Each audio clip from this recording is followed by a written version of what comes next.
it is a challenge. And one of the challenges that whole notion of self-regulated learning, monitoring of their own learning, is they're not used to doing it. So you have to instruct.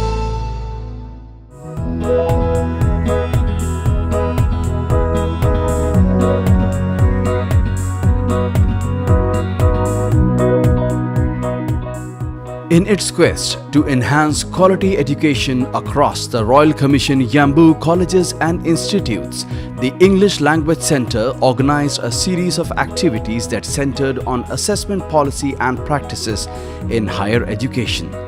The series was organized in collaboration with the Ottawa University in Canada. Assalamu alaikum. Why is it that sometimes stellar, good students fail at the workplace whereas the dropouts succeed? Are we really assessing the real skills that are required in the 21st century?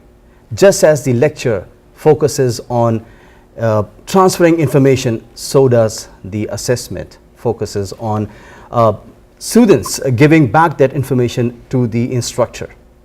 It is to an extent a pure retrieval of information, procedural problem solving. How can we make assessments really count? How can we make assessments effective? To discuss these important questions, we have with us Dr. Michel Laurier, the Dean of the Faculty of Education at the University of Ottawa, Canada. Welcome to Interview of the Month, Dr. Michel. It's my pleasure. Thank you. The very first question, assessments, exams, tests, these are words that scared a lot of us. What are the adjectives, what are the words associated with exams? Tension, anxiety, and loss of sleep or appetite. So, I mean, this is a thing that students just want to get over with. As a result, they tend to forget a lot of what they learned soon after the exams. Do you think assessment is a silent killer of learning? I don't really think that assessment is a silent killer. However, if it is not conducted properly, it may have this impact. It's important to realize that there are different purposes for assessment, and one of the most important is what we call formative assessment, which complements the instruction. I cannot believe that a teacher is a teacher without doing any kind of formative assessment, because it's part of his work. Formative assessment involves that the teacher will be able to provide student with some feedback to make the student think about what he's doing, to have some self-reflection about his learning, to involve the peers in some feedback as well. So there is a part of assessment which is inherent to the process of teaching and learning. Of course, this is not only that. There are other functions of assessment, and some of them may be perceived as more threatening or even scaring than others. And often it's because either we use the assessment as a penalty or as something that is to reward the best students and penalize the worst one. In fact, assessment should be a complement of what has been done in the class. One of the complaints that the students are repeating is that there is no relation between what is on the test and what they did in the class. So it's very important to make sure that there is this connection between what the students are doing, which normally reflect the curriculum, and what is on the test. And it's a matter of validity, not only content validity, but also what we sometimes call consequential validity, because we know that if we're not testing students properly, the impact could be very, very important. So we have to care about the consequence of what we're doing as testing assessment practices. Exactly, consequences. Yet we see that if you take a look at an examination hall, we have a lot of students sitting there with their heads down for 3 hours at stretch, solving a problem that's given in the question paper, which is so far from the real life situation, because as executives, as employees, when we are in a workplace, when we are dealing with a problem, we are really trying to solve a problem. It's like an examination for us. It is not that we are not looking at each other, we are not talking to each other, our heads are down, total isolation. Absolutely. But so why, what do you think can be done in this? This is particularly important given the mission of your institution. You're an institution that will prepare students to be not only good citizens but also good workers, people who would be able to work in the industry, and there are some expectation in this regard, and I'm sure that sometimes you have a reaction from the field, people saying that your students are not prepared, they cannot communicate properly in English, so that becomes very, very important for you. And one of the key things to do is to make sure that our assessment is authentic. That's a very important trend in assessment and testing. Make sure that we are proposing authentic tasks to the students. So these tasks will be motivating. It doesn't mean that it will be easy for the students, but at least they will be involved in doing the task for assessment. And the second thing, there'll be a clear relationship with what they've done in the class. So it's important that the curriculum reflects what is expected in terms of outcomes, and particularly in terms of professional skills, that is effective in the classroom itself, and it is also what is being tested. And that clearly improves the motivation for the students to do the test, because normally the test should be not a surprise. Like you said, outcome is important. A lot of students, including myself, we tend to forget what we learned in college maybe 5 years later. Hence, Akido Saduchi in 1980s, he came up with a very interesting concept of 5-minute university, where he said that a graduate will remember only 5% of what he had studied at college 5 years after he leaves college. So why not just study that 5% that you're going to retain in your head? So don't you think that assessments are trying to assess too much maybe, and they need to be made more simple and skill-based rather than information-based?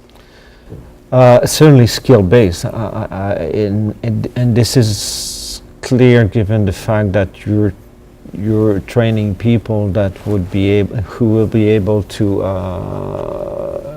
accomplish professional tasks, and that has to be reflected in what you're doing in the classroom, and it's part of your curriculum. So any kind of assessment cannot simply repeating what has been learned by heart in the classroom.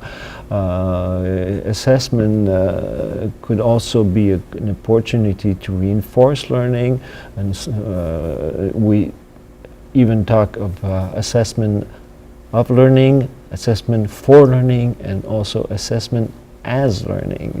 The assessment activity could also be an opportunity to learn.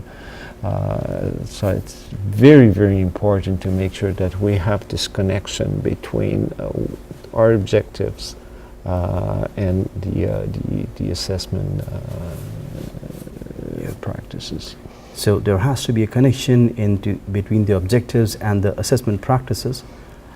Yet Steve Jobs said that objective assessment is a myth. Yeah. Teacher is playing a conflicting role. At a time, he is a coach, he is teaching. and close to the exams, he's a judge. So if I'm a tennis player or I'm a skater and I have a coach, and another day he is my judge, so how objective can that judge be to his own I student? think the first thing to say is that there is no such thing as objective assessment. Sometimes we think about the objective tests. What is objective, in fact, is the marking of the test, and that refers to tests that are short answer or multiple choice, where there's only one good answer. So what is objective is the marking. These tests have been made by human people, and these results will be interpreted by human people. Central to the assessment cycle is judging, and judging is necessarily subjective. It's always a human being that is based on information that must be relevant, and in interpretation of this information that must be rigorous, but it's still subjective. There is no such thing as objective tests. Now, is it true that the teacher is sometime in a relationship with the students in terms of helping the student to learn, and at a certain moment changes his role and is judging the students? Well, it doesn't necessarily involve that these are two different roles. Assessing is also to help the student. Very simple things such as saying a student in classroom, that's good word, good reply, or slightly more complex things like adding comments on an assignment. This is assessment, and it's a form of judging, but judging to help the student. Formative student? That's formative assessment.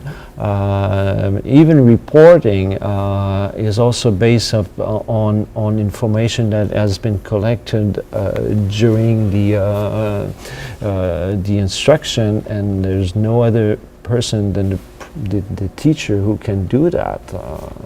Now, in some cases, you may have external exams, but we're talking about something else, and in that case, it's probably not the teacher who's in the best position to do that.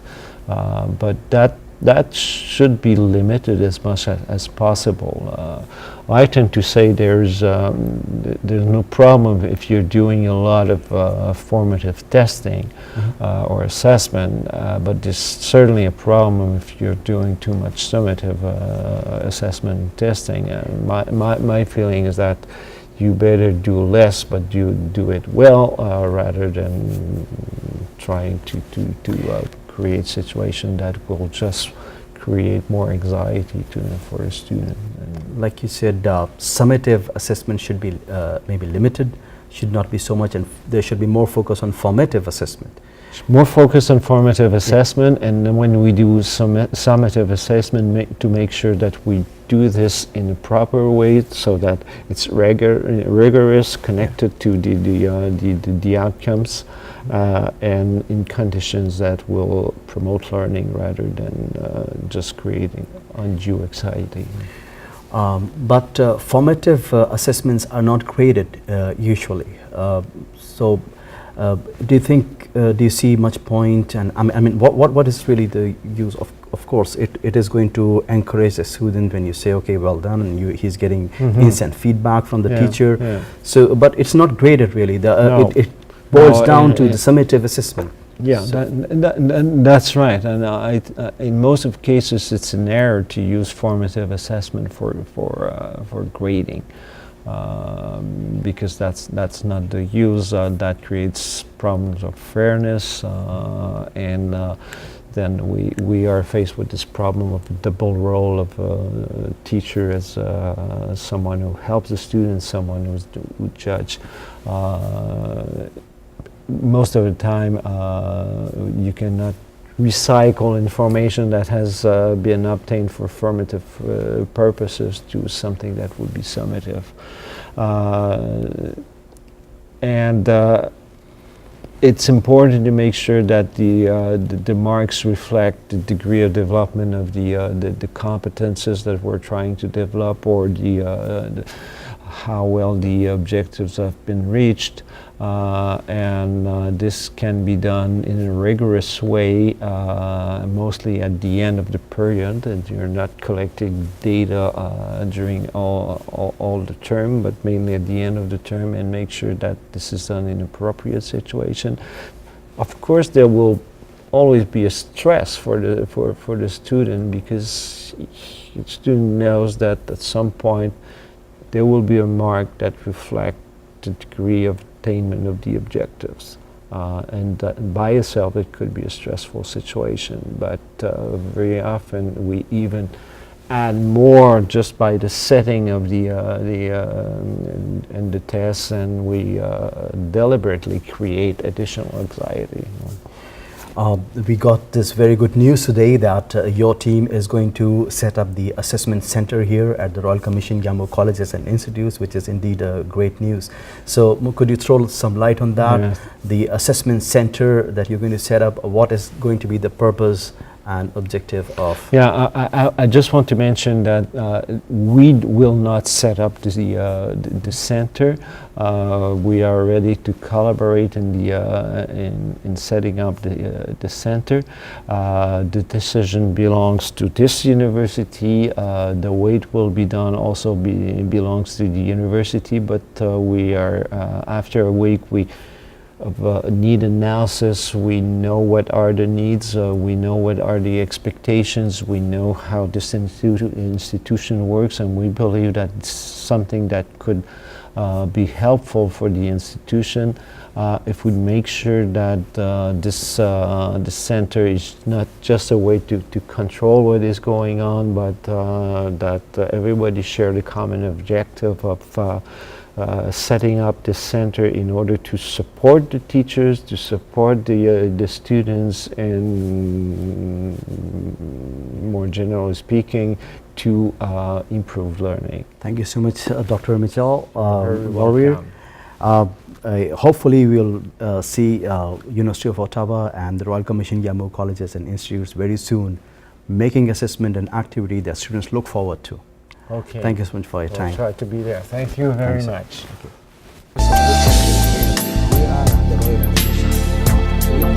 It is a challenge. And one of the challenges that whole notion of self-regulated learning, monitoring of their own learning, is they're not used to doing things. So you have to